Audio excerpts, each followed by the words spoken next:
Ndagusuza nshuti y'akadasohoka Dressing Room TV. Ndagushimira ukomeje kudukurikirana. Ndagushimira wowe ukanze subscribe kandi nawe utarayikora ndagusaba ko wayikanda. Ndagusuje uri Rwanda mu ntara enye z'igihugu ndetse n'umujyi wa Kigali. Nawe uri mu ntara ya gatanu ubwo ndavuga diaspora nawe ndagusuje. Ari ku mugabane wa Afrika, umugabane w'Uburayi, Amerika ndetse no kuri Aziya. Muri Arabia Saudite no muri Amerika, mwese ndabasuje. Munga mukomeje kudutera turabona kandi turayishima. Igihugu suza ritwa Kaira Ngasam. Nk'ibisanzwe nje kukugezaho ibyaranze weekend mu mikino. Iyi weekend yaranzwe n'imikino myinshi cyane ya football, basketball ndetse n'imikino y'iteramakofi ndetse no ku mugabane w'Uburayi. Ibyo byose nje kubikugezaho muri aka kanya. Munyemerere mu Rwanda umupira w'amaguru Rwanda Premier League yarakomezaga. Aho kuri wa gatandatu hari umukino w'ishiraniro muri stade Muri ikipe ya Gasogi yari yakiriye Rayon Sport. Umukino wari wahuje imbaga nyamwinshi bitewe n'amagambo ya perezida wa Gasogi Kensi imfura yacu.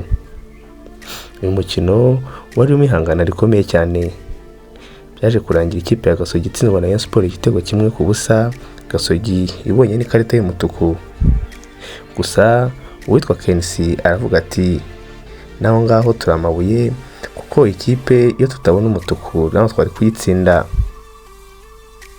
Ikipe ya Bugesera nayo yazaga kubinganya na Etincelle i Bugesera igitego kimwe kuri kimwe. Amagaju na Musanze birangira Musanze itsinze Amagaju ibitego 3 ku busa. AS Kigali yanganyaga na Rutsiro ubusa ku busa.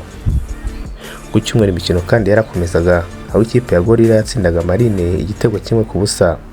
Mukura Victor Sport itsinda Vision ibitego 2 kuri kimwe. Uyu munsi wa kane wa shampiyona usize urutonde rwa shampiyona ruhagaze gutya. Ikipe ya Sud Kigali ikaba iyoboye ku mwanya wa mbere n'amanota 7. Ikipe ya Gasogi ku mwanya wa kabiri nayo ifite amanota 7. Ikipe ya Rutsiro ifite amanota 7 imaze gukina imikino 3. Ikipe ya Mukura nayo ifite amanota 7. Gorira ifite amanota 7 ku mwanya wa gatanu, Rayon Sport ku mwanya wa gatandatu n'amanota 5.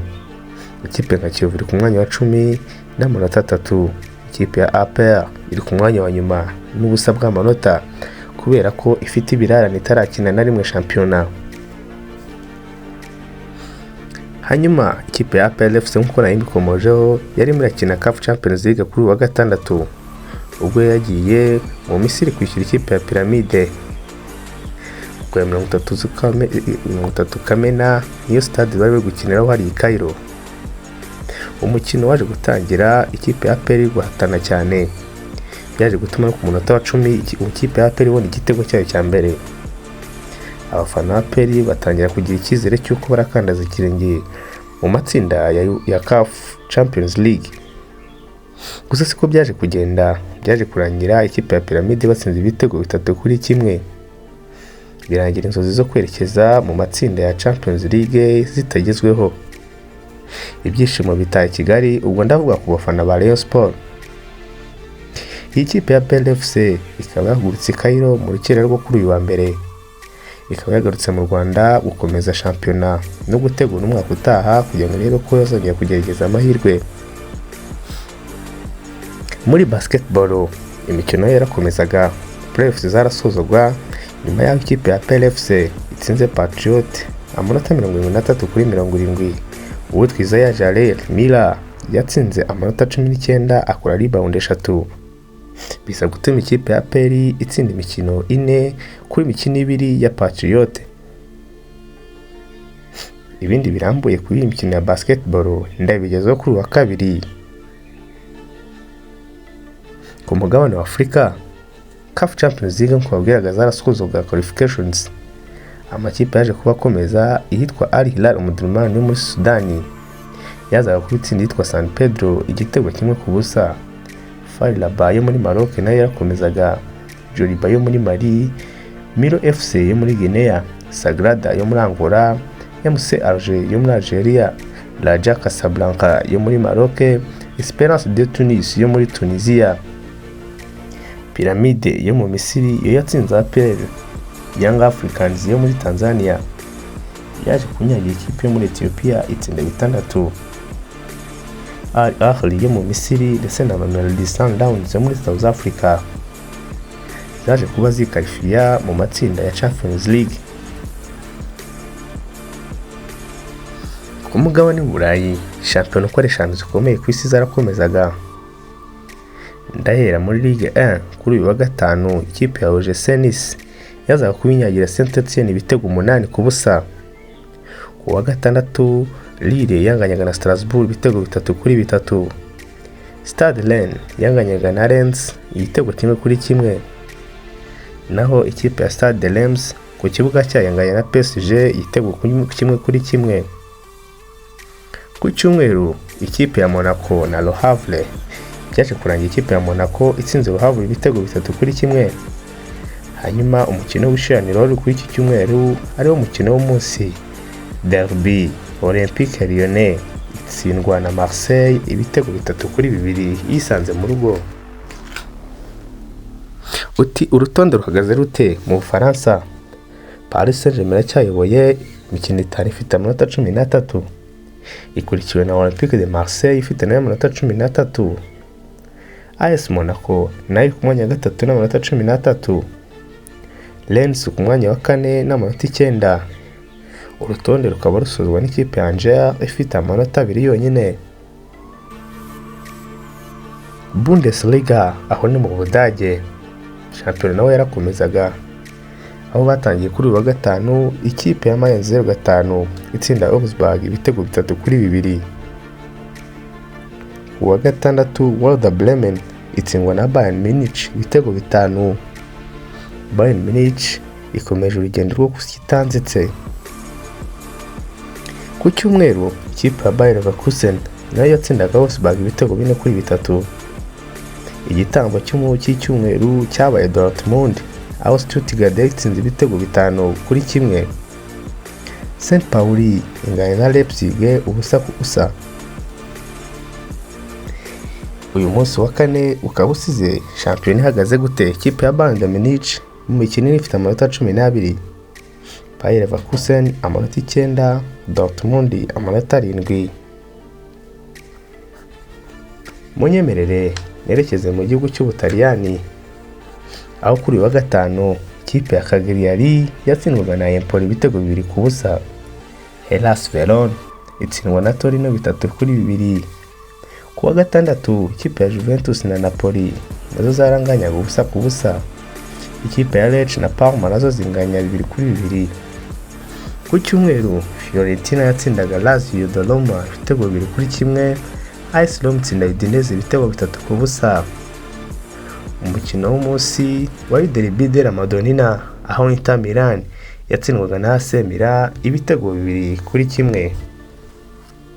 Urutonde rwa shampiyona rukaba rusize ikipe ya Torino ikiyoboye n'amanota 11 mu mikino 5. Napoli ifite amanota 10 mu mikino 5. Ku mwanya wa gatatu, Udinese ifite nayo amanota 10. Juventus ni ya 4 ifite amanota 9. Inter Milan ku mwanya wa gatandatu n'amanota 8 inganya na AC Milan ku mwanya wa 7. Mu gihugu cya Spain, La Liga nayo yarakomezaga, aho amakipe akomeye nta gutsikira. Ku wa gatanu, Deportivo Alaves yatsindaga Sevilla ibitego 2-1. Ku wa gatandatu, Real de Madrid itsinda Espanyol Barcelona ibitego 4-1. Valencia na Girona byaje kurangira Valencia yisase Girona itsinda 2-0. Kuri iki cyumweru, Athletic Club de Bilbao yatsindaga Celta Vigo ibitego 3-1. Villarreal yandagazwa na Barcelona ibitego 5-1. Byaje kurangira uwitwa Ter Stegen agiye mu mvune bizanatuma Barca imubura hafi sezo yose. Rayo Vallecano na Athletic de Madrid byanganyije igitego 1-1. Urutonde rwa shampiyona rukaba rusize ikipe ya Barcelona ikiyoboye n'amanota 18 mu mikino 6. Ikipe ya Real de Madrid ikaba ikurikiye n'amanota 18. Athletic Club de Bilbao ifite amanota 13 mu mikino 7. Naho Athletic de Madrid ifite amanota 12 mu mikino 6. urutonde rukaba ruri gusozwa n'ikipe ya Villarreal ndetse na Getafe. Mu bwami bw'Abongereza shampiyona nawe yarakomezaga Premier League, aho kuri uyu wa gatandatu ikipe ya West Ham yatsindwaga na Chelsea ibitego 3-0. Fulham isasira Newcastle itsinda ibitego 3-1. Liverpool nta guhagarara yatsinze 3 Bournemouth 0. Leicester City na Everton bagwa miswi igitego 1-1. Tottenham Hotspur na Brentford byaje kuranya Tottenham utsinze 3-1. Crystal Palace na Man U binganya 0-0. Ku iki cyumweru Brighton yazaga kubinganya na Nottingham Forest ibitego 2-2. Umukino w'ishiraniro umukino w'umunsi ya Derby Manchester City aho yari kubinganya na Arsenal bigoranye ku munota wa nyuma.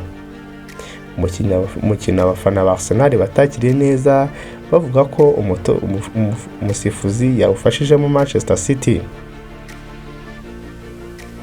Uyu mukino w'umunsi wa gatanu usize shampiyona y'Abongereza ihagaze gute? Shampiyona y'Abongereza iyobowe n'ikipe ya Manchester City n'amanota 13 n'imikino 5.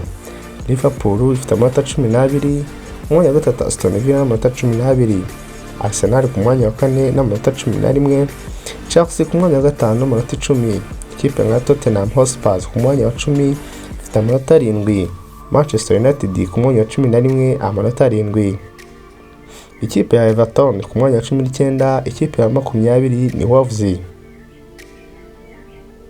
Mu Bwongereza si ibyo byabaga gusa, kuko uyu Mwongereza Daniel Dore yatsinze Anthony Joshua mugenzi we amutsinze knockout. Byamusabye round 5 kugira ngo amutsinde knockout, binatuma abo wa mbere mu iteramakofi IBF Heavyweight Champions. Uyu mukino ukaba warabereye imbere y'abafana 92,000 bose.